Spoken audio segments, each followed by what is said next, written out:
In this lesson, we'll take a more detailed look at the Lighting Analysis Assistant. Let's open the file Chapter 17 Office Suite Analysis 01.max. If you receive a gamma and lookup setting mismatch, we want to adopt the file's gamma and lookup table settings.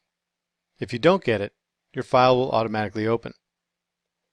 This is a simple office suite with 3 large windows and a hallway running up the side. The photometric lights in this room are turned off and will not affect the analysis.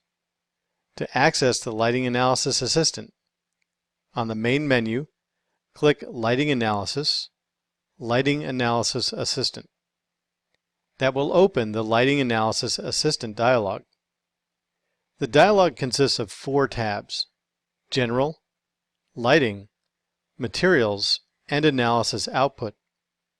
We're going to start by looking at the General tab. The General panel contains the Analysis and Rendering Precision rollout. The tools in this rollout allow you to validate the current render settings. This ensures that the render settings are valid for doing the lighting analysis. Here, you can also load a lighting analysis render preset and render your scene. Notice the bit depth of frame buffer is invalid. You can tell this because the entry is bold and the entry shows invalid in the Validate Render Settings window. To fix this, click the Edit option. This opens the Render Setup dialog. Click the Renderer tab. In the Global Tuning Parameters Rollout Options area, we need to change the frame buffer type. It's important that you use the floating point 32 bits per channel frame buffer. Click on the frame buffer type option and choose floating point 32 bits per channel.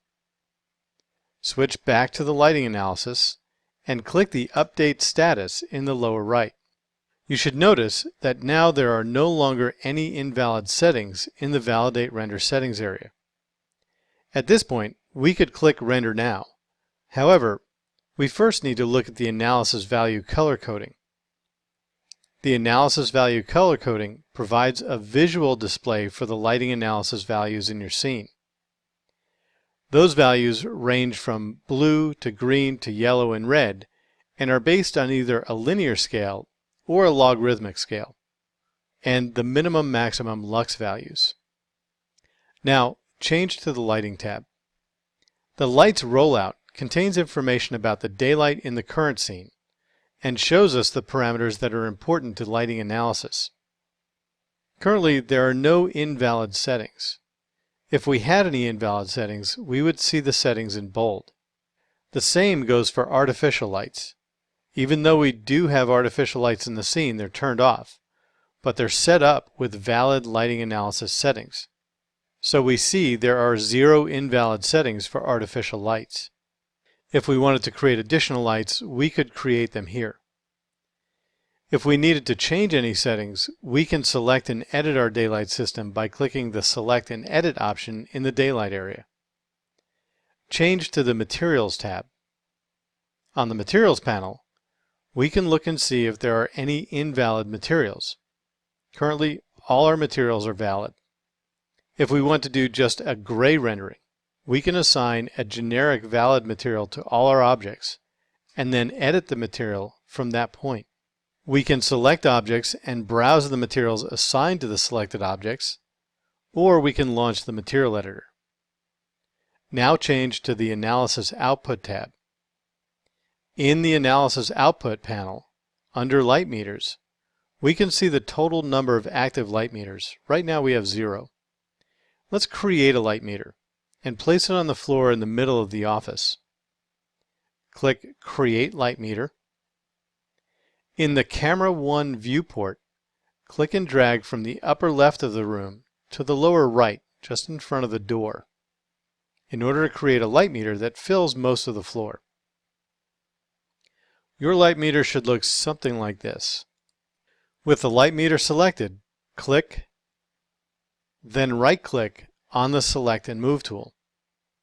Now let's move the light meter into the desired location. In the Move Transform Type dialog, set the absolute world X value to 10 feet 0 inches and press enter. Change the Y position to 7 feet 0 inches and press enter. And change the Z position to 3 inches and press enter. That will raise it 3 inches up, and in this case, since our floor is already 1 inch off the ground, it will be 2 inches off the floor. Click on the Modify tab in the Command panel. Notice here we have several parameters we can adjust. When performing lighting analysis for LEED 8.1 credit, we're looking for the daylight factor. Let's save the file and move on.